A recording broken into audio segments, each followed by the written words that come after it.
The Y Curve with Phil Dobby and Roger Hearing. How to win voters. Well, it's not good to leave early from an international commemoration, obviously. But TV debates, social media, falling into lakes, wearing high-vis jackets in factories. What actually gets your message across in 2024? What's effective in changing people's minds as we head to the UK election? And does any of the campaigning really move the dial?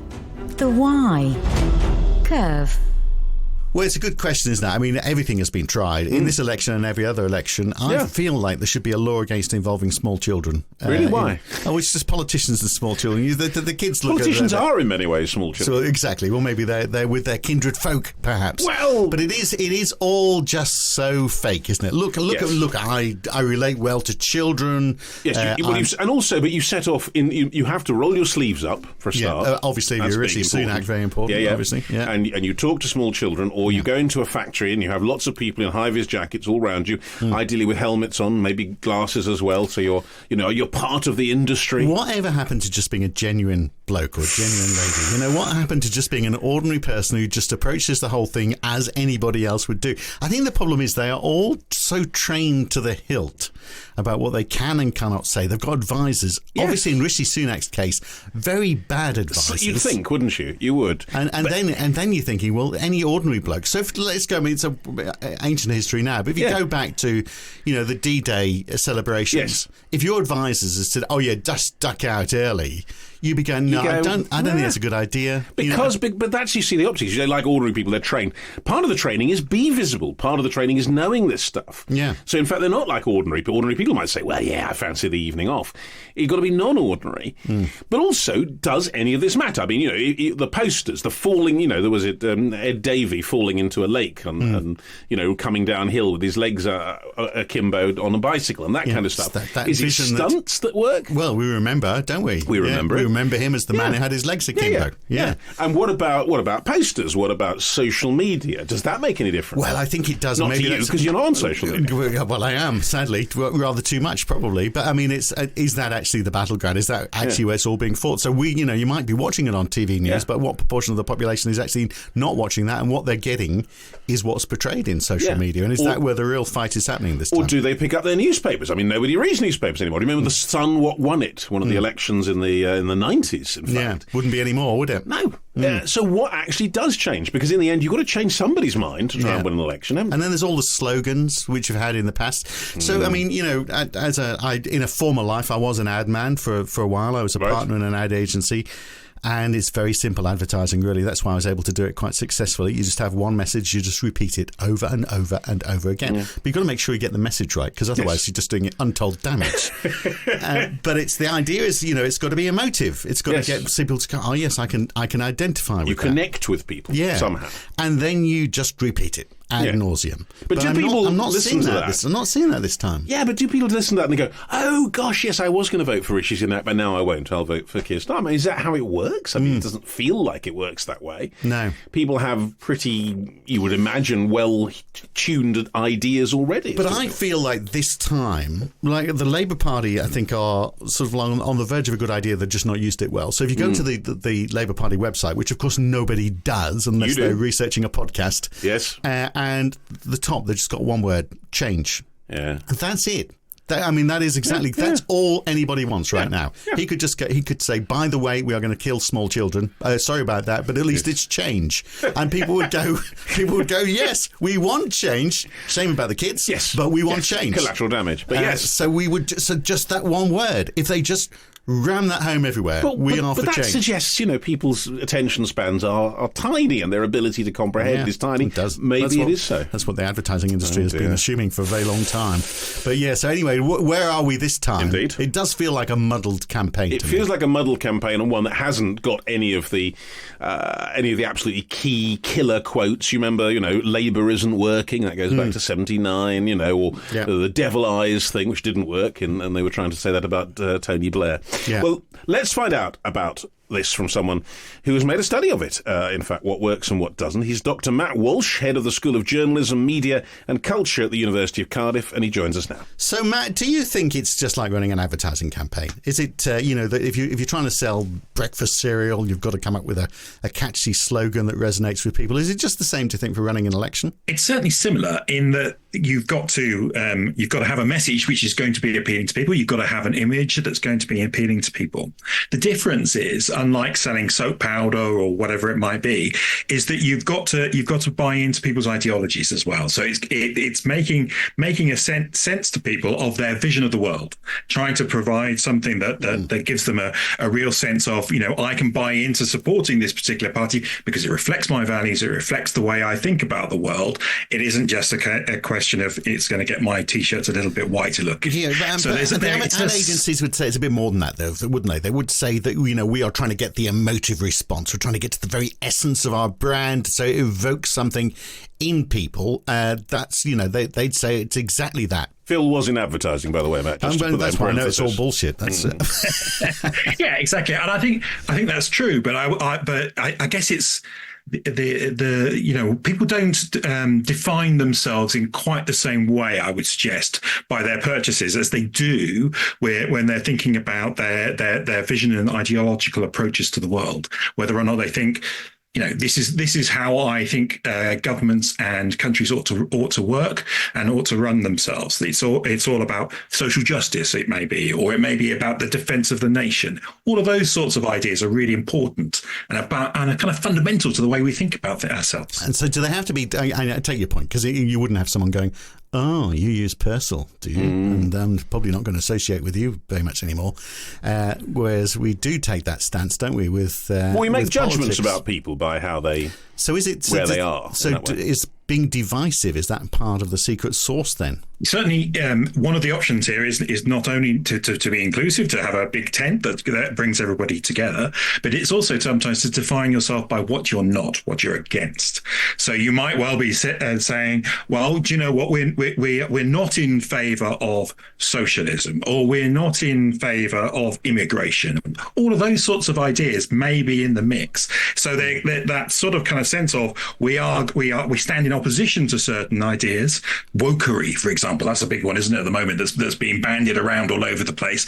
Certain parties will come out and say, we're against that kind of idea. We don't want to sort of to associate with these newfangled concepts and newfangled ideas, and we're going to stand against that, and that will be appealing to the people that we want to get to back us and vote for us. So does that work as well? Does this sort of anti-advertising approach, does that work better than, because I wouldn't have thought so. I would have thought, actually, keep it positive, you might win votes. If you go down the negative road. No, but people like negative. People thrive on negativity. Well, I guess it's an easy catch, isn't it? I mean, certainly, look, if you sometimes negative campaigning can work really, really well. People always say they don't like negative campaigning. That's a standard idea, isn't it? That people want to be positive. They want to be presenting a positive view of the world. But negative campaigning can work really well, can work really efficiently. You look back in the election back in 2017, and a lot of the advertising that was done by the Conservatives in that election was really negative. It was anti-Corbyn. It was trying to paint Jeremy Corbyn as a terrorist sympathiser, somebody that supported the IRA.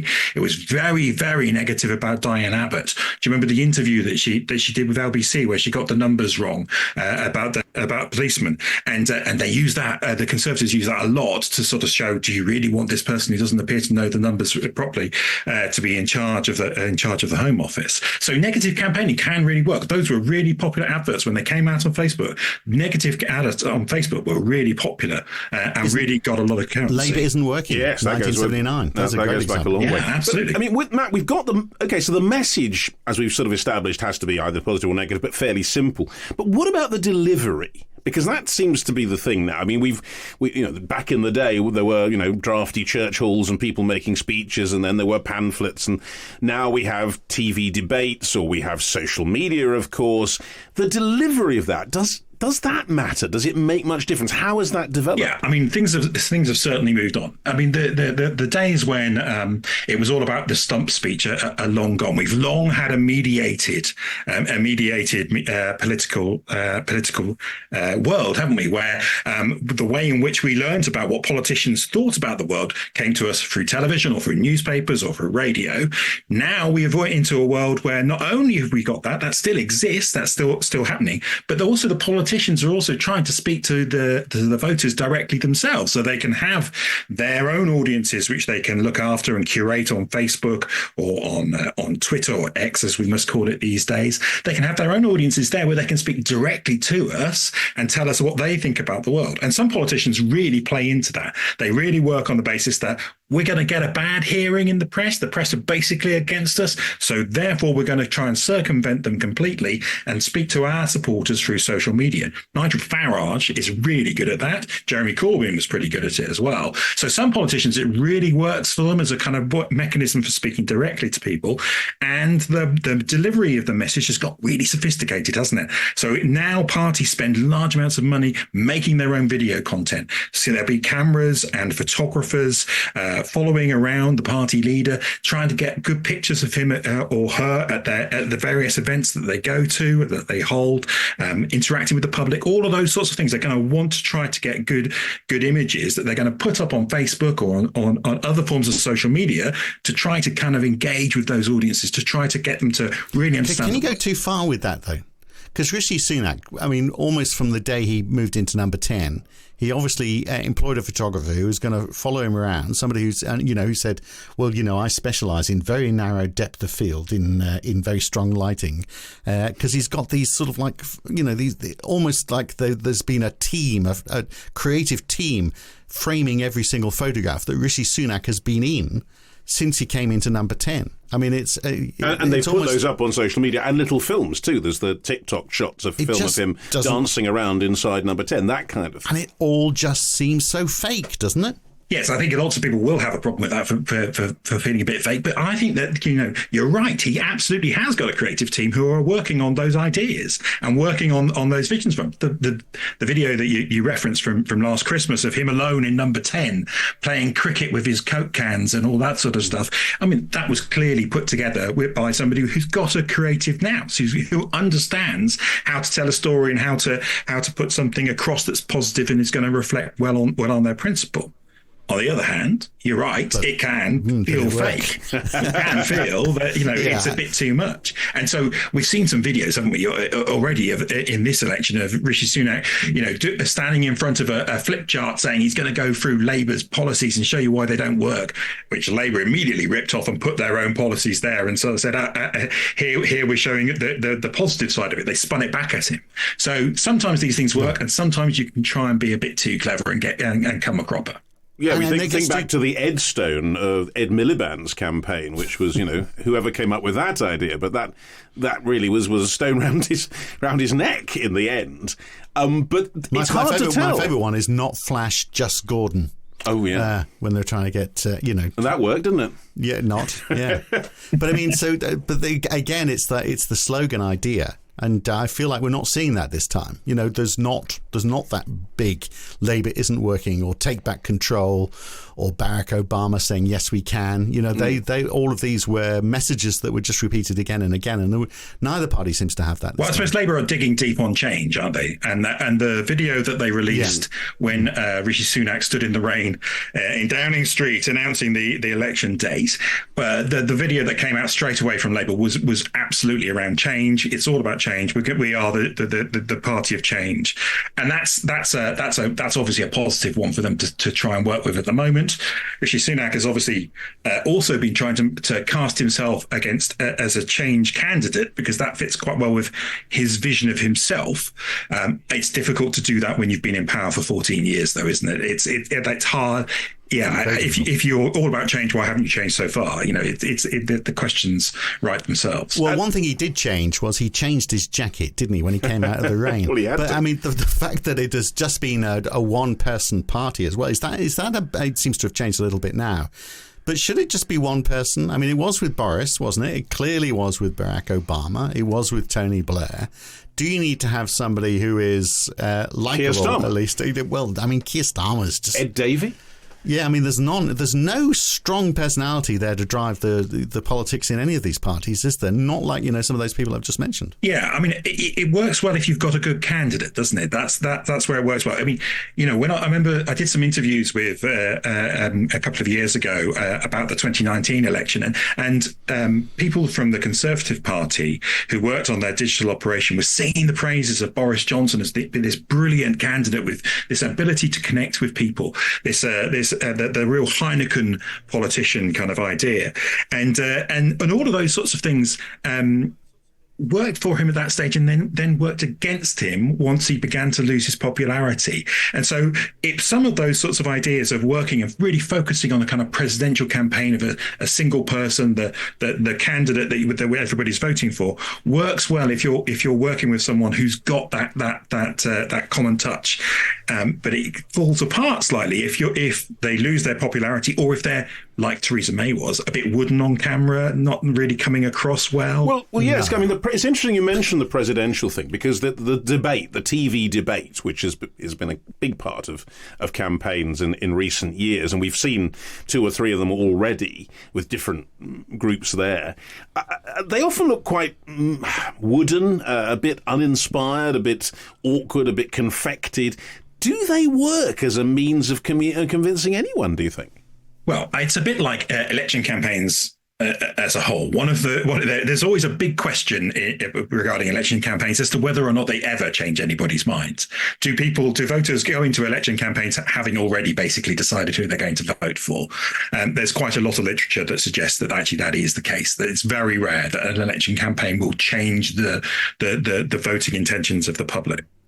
So none of the money that's spent is going to move the dial at all, basically. Well, the reason why they spend the money is because of the fear that if they didn't spend the money, the dial might be moved for them.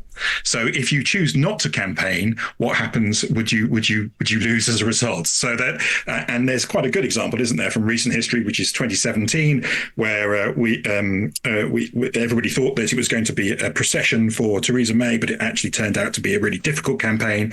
She didn't want to appear in the television debates, sent substitutes to some of the debates, and there was a real questions about whether or not that was a strategically poor move.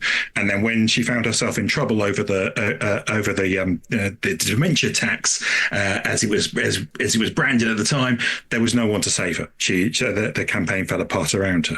So it's always a question of the counterfactual, isn't it? If you don't campaign, does it all go wrong, and your opponent spends the money and that actually gets through? Just getting back to this idea, though, as Rod just says, I was an ad man for a while. This idea that you take one concept, you repeat it as much as possible. Okay, you can have sort of secondary messages, but clearly the message, and you touched on it. If you go to the Labour website, it has got that word change front and centre. I don't feel like that, and that's an easy win, isn't it? Because everybody wants change. And so it's an obvious headline in a way. I don't feel as though they're milking that as much as they can. And you go to the Tory website, clear plan, bold action, secure future. I mean, no one believes any of that. So it's or can remember it because it doesn't stick in the mind, does it? So change is a bit like in Australia when Gough Whitlam came back after 23 years of Conservative government. It's time, and that had a resonating. They had a song that went with it. It just, I mean, I know the Australians who've been living overseas who came back because there was a change of government. It was a big renaissance for the Labour Party in Australia. There's no feeling of that this time. None of that, but it's time is a slogan that stuck, and it was very much associated with that campaign. Change, you'd go, well, okay, makes sense, but it's not really the overriding message that is through everything that Labour is doing right now, is it? They feel like they're missing the boat on it. Yeah, I think that's probably a very good criticism of the campaign as it stands at the moment. I think you're right that there is a bit of a lifelessness about the Labour campaign as we go into things at the moment. I had a little bit of a look at their Facebook advertising earlier on today, and it's okay. There's nothing wrong with it. It's all fairly straightforward. It plays into that kind of presidential idea a little bit with Keir Starmer as well. But you're right. I think that that overarching narrative of the campaign is probably one that's lacking. And when you talk to people that work on the election campaigns, they really believe that that's an essential part of what they're trying to achieve. That narrative of the campaign. What is it going to be that they're going to tell people as they go through the course of it, and leave them with that understanding that this is what we are going to do. This is what we're about. If you go back to the 90s and think about Blair, the New Labour tag worked brilliantly for him because it encapsulated exactly that kind of idea of what it was that they were different, that they weren't the same Labour Party. They were new, they were modern, and they were trying to do things in a different way. There was all sorts of other things that got tagged along to it that got dropped here and there as they progressed along. The third way, all of those sorts of ideas, and they had their pledge card of the 5 things that they were going to do. All of those sorts of things put flesh on the bones of those ideas, but the New Labour tag was what drove the concept through. Matt, we've been looking at the big parties, obviously, as the Conservatives and Labour in all this. But, the campaign is, if anything, because the small parties suddenly get a look in. They get TV time, they get airtime they wouldn't normally get, the Lib Dems particularly, I guess, but also Reform.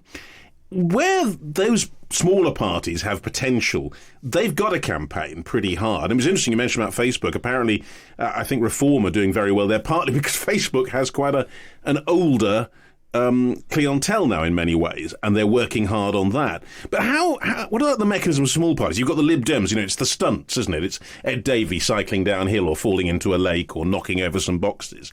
Does that stuff work? Well, it's what Ed Davey is doing, I think, at the moment is making desperate plays for attention, I'm afraid. I think it's a bit like a toddler trying to grab your attention, isn't it, by sort of, accidentally injuring themselves.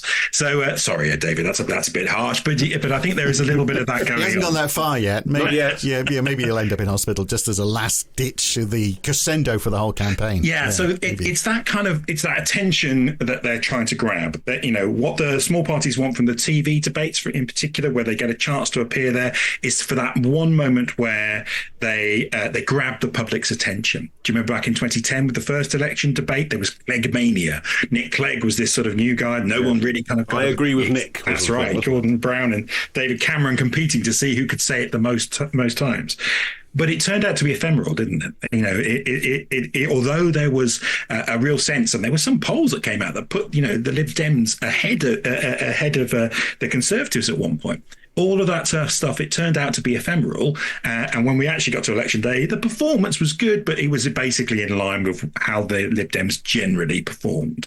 So there is a sort of there's a bit of a disconnect between what they're trying to do through their communication and through trying to grab people's attention through stunts, through the TV debates, through Facebook advertising or through other social media advertising, and actually electoral performance, getting the vote out on the day, ensuring that they have good data about who their supporters are. So you think the stunts don't work, basically? Then they're not effective? No, I mean, I think for the most part, you're just trying to grab a couple of seconds on a broadcast bulletin or a little bit of a photograph in a newspaper.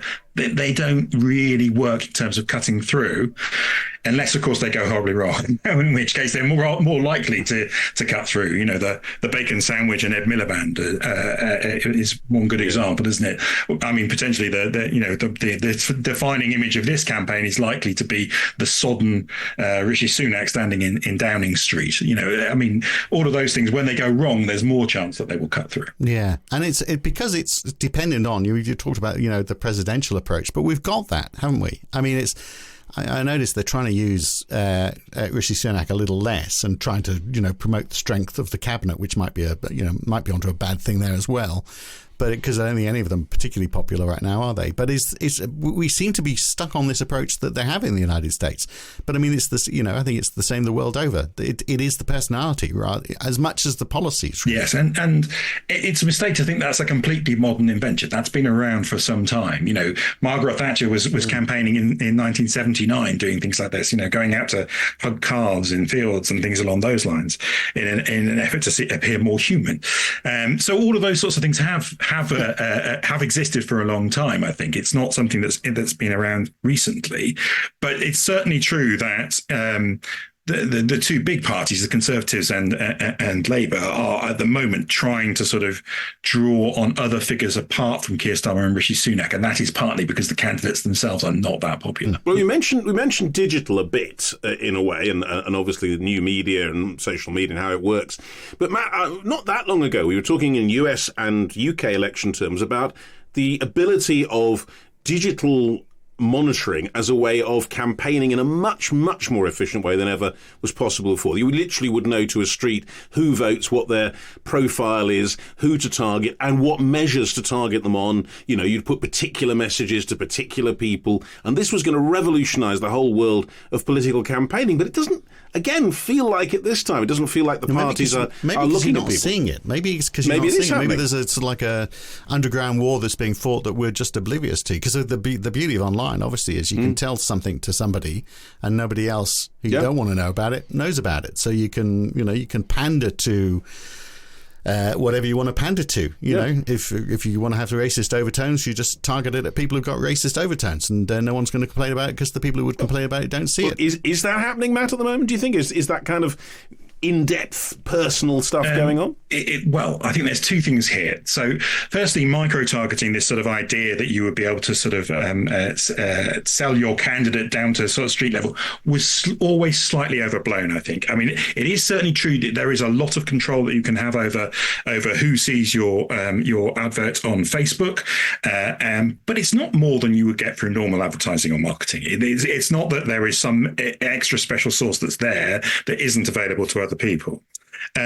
So I think there's probably the parties, particularly the Conservatives, made quite a lot of use of micro-targeting in the 2015 election. And that was because there was an unexpected Conservative victory that led to people thinking, oh my God, this is the way of the future. This is how it's all going to work from now on.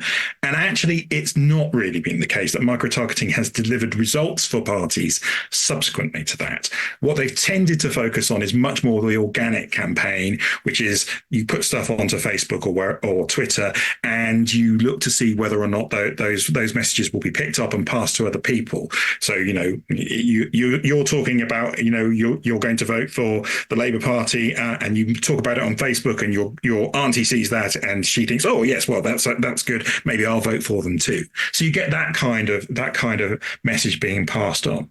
The other thing that's really changed as well is that there is much more visibility of what's happening with advertising on Facebook in particular than there was previously. So now you can go and have a look and see what ads are being run, and see what differences are being put forward. So I had a look a little bit earlier at the Facebook ad library. You know, you can see that in the last 7 days, the Conservatives have spent about £180,000 on Facebook adverts, mostly playing into Rishi Sunak and the £2,000 tax claim that he made during the TV debate. Other parties are also spending money on it, but nowhere near at the same kind of level. The Labour Party spent just a little bit under £50,000 in the last 7 days as well. So you can see that they are doing something. That suggests they're not very convinced about it, doesn't it? It suggests they're not. It's not a lot of money. No, and I think the idea that they were going to spend lots and lots of money on Facebook advertising and micro-targeting is slightly moved on from there.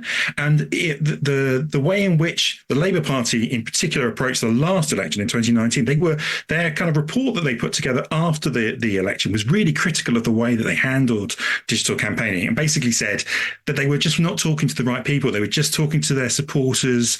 They were, you know, I don't know if you remember, but a couple of days before the election in 2019, the Labour Party declared victory and said, we've won the social media war. You know, it's all over for the Conservatives.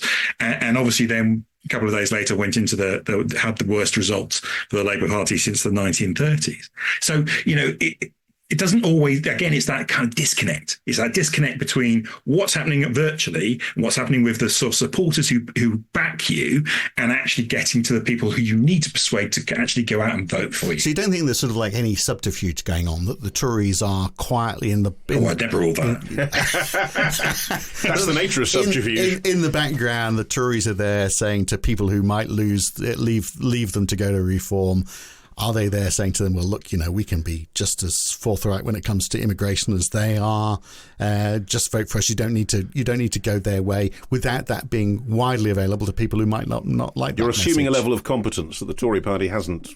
Yeah, obviously. Maybe that's where my argument's falling apart. But I mean, is that that idea that you can portray one message to one part of the population which isn't seen by another part of the population, and you don't want it to because you think it might do damage? Dog whistle politics. Does that happen? Yeah. In terms of the sort of kind of the big platforms which are public facing, it's probably not happening at scale. I don't think. I think if it was, it would be picked up.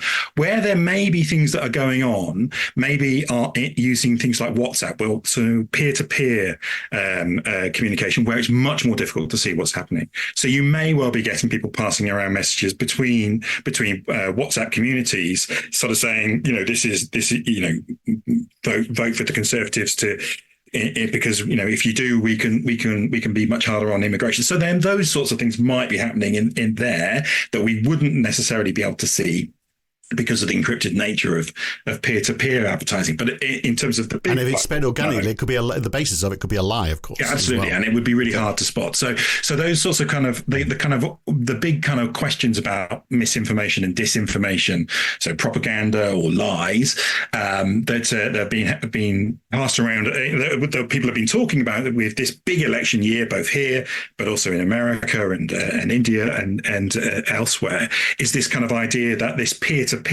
communication could be filled with all sorts of nonsense, all sorts of rubbish, and that we would never know. But in terms of the big public-facing stuff, I don't think that's happening. But what about we've spoken about Facebook and others, but I mean, in order to reach the younger portion of the electorate who don't tend to vote that well anyway, TikTok, Instagram, Telegram, I mean, are those things going to be used, or do you think the parties are kind of given up on even trying to work with that side of things? Oh no, they're definitely they're definitely working with TikTok. There's no question about that. Both the big parties have recently opened up TikTok accounts and are putting effort into trying to reach people on TikTok. The kind of question, as ever with these things, is have you got the right kind message carrier? Have you got the right message that's credible to that audience? So, for instance, Sunak's attempt on it would just look tragic when he was going, sorry to interrupt your TikTok, as though it was some sort of continuous stream that people were watching. He just looked so uncomfortable in the whole process. And there's a man that you would think would have some familiarity with TikTok. I mean, one of the first adverts that the Conservatives put out on TikTok was David Cameron talking to camera and sort of saying, here I am on TikTok. I do apologise for this. You may remember that a few years ago I talked about too many tweets being a bad idea. Well, if your average age of your TikTok user is 25 that you're trying to get to, do they remember the joke from 15 years ago? I mean, it's madness, sure. Yes. Yeah. And who can forget Gordon Brown's attempt to smile on YouTube? That was a meme for a long time. I still think the best thing he did was who was that awful woman. I thought he probably won votes on that one. But a final point about the use of music, and I've got a couple of observations on music. One is, when you get a tune that you really like, a song that you really like, it has a quick burn factor. Like, you like it at the beginning and then you play it so much that you get a bit sick of it and then you don't want to hear it anymore. And I wonder whether political parties are a bit like that, in that if they sell themselves too hard in such a short time frame, like 6 weeks up to an election, you might love them, but then you don't after a while, which was the Boris Johnson effect. So that's sort of like relating that to how popular music is. The music that you really like are the songs that have got a slow build, and that means you've got to start campaigning well before the election. And we're missing a trick on that. And then secondly, just about songs generally. I mean, they make us feel good, and it's like what was it, the Dream song? Things can only get better. Yes, they stick, and we've had a lot of people over the years. There have been a lot of terrible songs, though. There have as well, but there's also been a lot of musicians who've joined presidential campaigns over the years, like Frank Sinatra, for example, campaigning as well. David Steele, I'm feeling liberal, and doing it as a rap. I mean, can you imagine anything worse?